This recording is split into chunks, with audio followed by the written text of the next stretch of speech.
நல்ல மனசோட தர்மம் பண்ணுனா அது வீணா போறதில்ல. இன்னொரு கருத்து, தர்மம் தன்னை மட்டுமல்ல அடுத்தவங்களையும் தீமையிலிருந்து காப்பாற்றும். இதுதான் நாம புரிஞ்சுக்க வேண்டியது. இந்த காலத்திலயும் இது மாதிரி சில சம்பவங்கள் நடக்கிறது உண்டு. ஒரு பெரியவர் இருட்டில் நடந்து வந்துகிட்டு இருந்தாரு. எதிரில் வந்த ஒருத்தன் வலுக்கட்டாயமா ஒரு கையை பிடிச்சி ஒரு பண முடிப்பை கொடுத்து வச்சுக்க சொல்லிவிட்டு விலகி போயிட்டான்.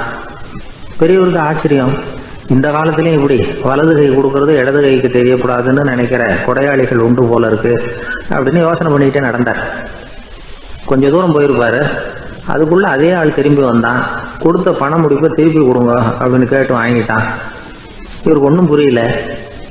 ஏன் இப்படி பண்றேன்னார். அது ஒன்றும் இல்லைங்க, கொஞ்ச நேரம் இதை உங்ககிட்ட கொடுத்து வச்சிருந்தேன் அவ்வளவுதான் அப்படின்னா. ஏன்னு கேட்டார்.